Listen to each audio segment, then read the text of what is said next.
Welcome back. This is Family Time 217. We're talking about our goals and actions. Last week we were talking about our core values, those things that are essential to who we are. Now we want to use that information and we want to start looking at self-management. We want to use those values to set our course for where we want to go and the version of ourselves we want to become. And goals is a good place to start. We're talking about SMART goals. SMART goals it's a specific way of writing a goal or establishing a goal. And I think it's a good foundation. SMART is an acronym that in this case means specific, measurable, achievable, relevant, and time bound.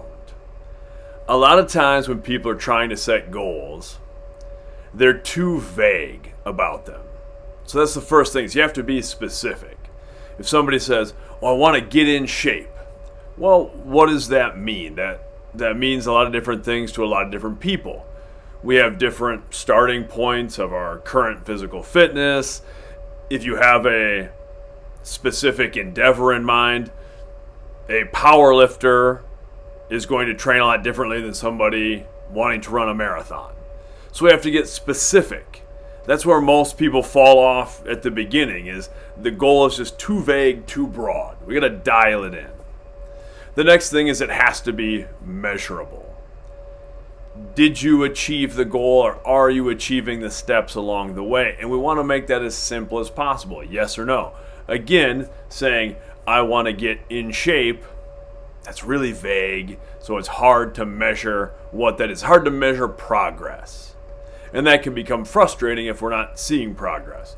So we want to put in little checkpoints and things that we can say we achieved it. Whether it's, if we're using the example of getting in shape, maybe it's losing a certain amount of weight or being able to run a mile in a certain time, those sorts of things. That's measurable. We can say yes or no, we achieved that. The next step is it achievable?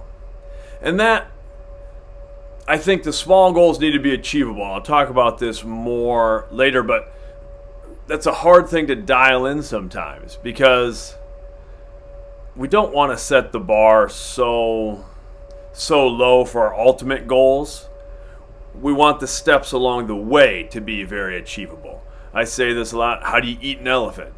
One bite at a time. We want those bites to be achievable, but we don't want to put limits on what we might ultimately achieve. And I'll circle back to that. But your individual goals have to be something that are attainable. Again, if I'm trying to get in shape, if I haven't been doing any exercise for the last 5 years, and then I say, I'm going to go out and run a 5K today, and I haven't ran in years, that's maybe not an achievable goal at that moment. That may be the end goal, but we have to create baby steps along the way that are achievable. They have to be relevant. So, relevant to me means really meaningful. They have to tie into the things that we actually care about.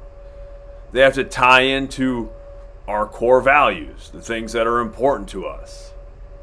It has to help us get closer to who we want to be. Otherwise, the motivation is not going to be there. Or even if it is, motivation is kind of a gimmick. It's easy to do things when we're motivated. It's a lot harder than when they're inconvenient, like getting in shape. Gyms are always the most full at the beginning of a new year, so New Year's resolutions. And people are, it's going to be a brand new me this year. And then they fall off very quickly. Most people fall off very quickly. Because it's easy when we have something that I'm motivated by this right now. It's this new thing I'm trying to do and I'm excited. But then eventually the excitement wears off. And achieving big goals is really about pushing through and doing sometimes monotonous, repeatable behaviors.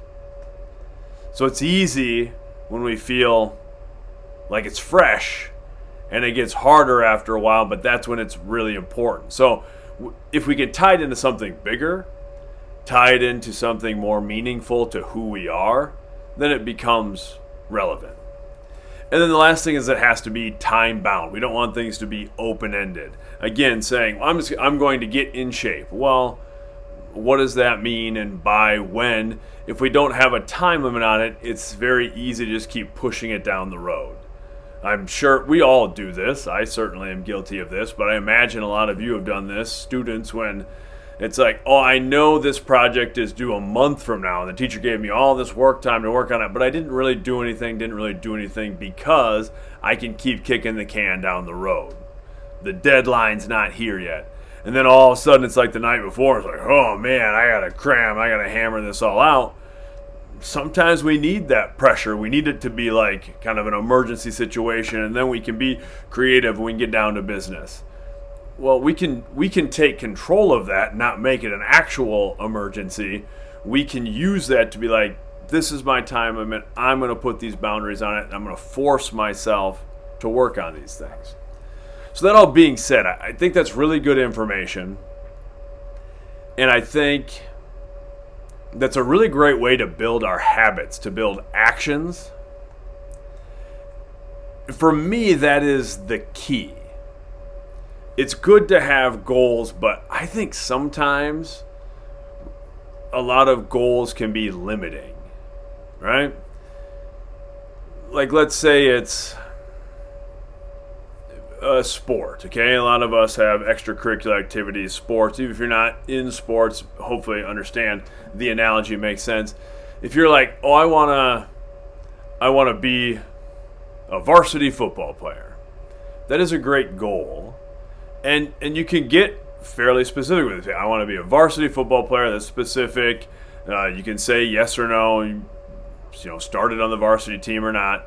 It's, for most people who are out playing, it's probably achievable if you're doing the things that you're being coached to do and you're training and doing all the things we ask of you. It's probably an achievable goal. Relevant. Hopefully it's relevant to the things that you care about. And it's time bound. If you say this year, that's all great. Those things are good. I think sometimes what that can be limiting is maybe we get to that goal and then it's like, oh, okay, well, now I've made it here. Maybe I'm not as hungry as I was before. And hopefully that's not the case, but I think it happens sometimes where people are like, I want to hit this mark, and then they hit that mark, and then it's over, and then there's sort of a letdown. And especially as you get older, you might find this, that maybe achieving that one specific thing didn't fulfill you in the way that you thought it might. So I think sometimes goals like that can be a little limiting. I think it's best to have areas in which we want to grow. Areas where we're really passionate about, where for us, like, there's no end. That we just want to keep learning and growing and being better in that area and soaking in as much of it as we can. Those things that we would do no matter what. Whether nobody's paying us, nobody's giving us a grade for it, that we yearn for it. Then if we can put ourselves in those avenues, then build those little practices along the way. And if you want to identify them as goals, that's great, but to me it's little behaviors. And those things should be in that SMART setup, where it's these SMART behaviors. Like, is this behavior specific? Is it measurable? Is it achievable? Is it relevant? Is it time bound? Then if I just do these things over and over and over again, then I build a habit, and then I can add to that habit. I can add to that habit. And I don't have this necessarily end goal, because I think the most important things don't work that way. Where it's like, okay, the most important thing to me is I want to be a good husband and a good father. Okay, that's very vague, but that is what I want. And what does that mean? I don't know. It means a lot of different things. So that's an area I want to keep growing in. Then I can make small, measurable goals in that area. And those are always going to be relevant to me because those are the things I care about most. It's the same thing as I always want to be a better teacher and a better coach. But again, that's too broad. I want to keep growing in those areas, and I don't want to limit myself. So it's about building little actions and making those the smart goals, the smart behaviors. And a lot of times when you're writing those goals or coming up with those behaviors, those practices, it comes down to what do you really want?